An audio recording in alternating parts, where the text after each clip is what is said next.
రుస్తం బాబు, ఓ రుస్తం బాబు, దయచేసి బయటికి రండి. మా అమ్మ ఎక్కువసేపు బ్రతకదు. మేము తాకట్టు పెట్టిన భూమిని తిరిగి ఇచ్చేయండి. ఛీ, నా భవనం ముందుకి ఈ భిక్షగాళ్ళు ఎక్కడి నుంచి వస్తారు? మీ అమ్మ చికిత్సకి డబ్బులు చెట్లకు కాస్తాయా? ఆ భూమి ఇప్పుడు నాది. 50 కోట్లలో ₹2 తీసుకురాగలిగితే భూమి నీకు దక్కుతుంది. లేదంటే మీ అమ్మని తీసుకుని ఇక్కడి నుంచి వెళ్ళిపో. సెక్యూరిటీ, వీళ్ళను మెడబట్టి బయటికి నెట్టేయండి. అమ్మా, నువ్వేం ఆలోచించకమ్మా. ఈ రుస్తం ఈ రోజు డబ్బు గర్వంతో మనల్ని మనుషులుగా చూడటం లేదు. నువ్వు చూడు, నేను నీ కొడుకునే. పట్టణం మధ్యలో ఉన్న మెయిన్ మెట్రో టన్నెల్లో కొండ చర్యలు విరిగిపడ్డాయి.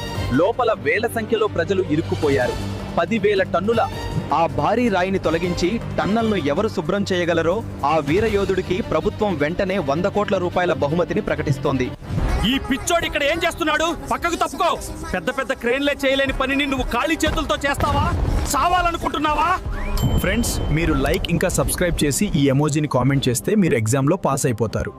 కానీ సబ్స్క్రైబ్ చేయకపోతే ఫెయిల్ అయిపోతారు.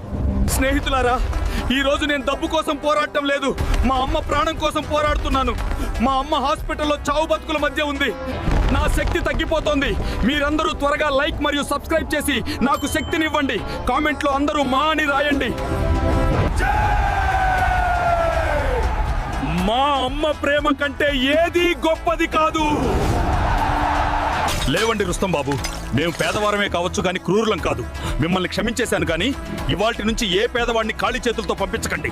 ఇదిగోండి మీ డబ్బు. ఈ ప్రాంతం మొత్తాన్ని ఇప్పుడు నేనే కొనేశాను. మా అమ్మ ఇప్పుడు క్షేమంగా ఉంది. గుర్తుంచుకోండి, పేదవాడి కడుపు కొడితే భగవంతుడు ఒకరోజు మీ గర్వాన్ని ఇలాగే అణిచివేస్తాడు. లేవండి రుస్తం బాబు, మేము పేదవారమే కావచ్చు కానీ క్రూరులం కాదు. మిమ్మల్ని క్షమించేశాను కానీ ఇవాల్టి నుంచి ఏ పేదవాడిని ఖాళీ చేతులతో పంపించకండి.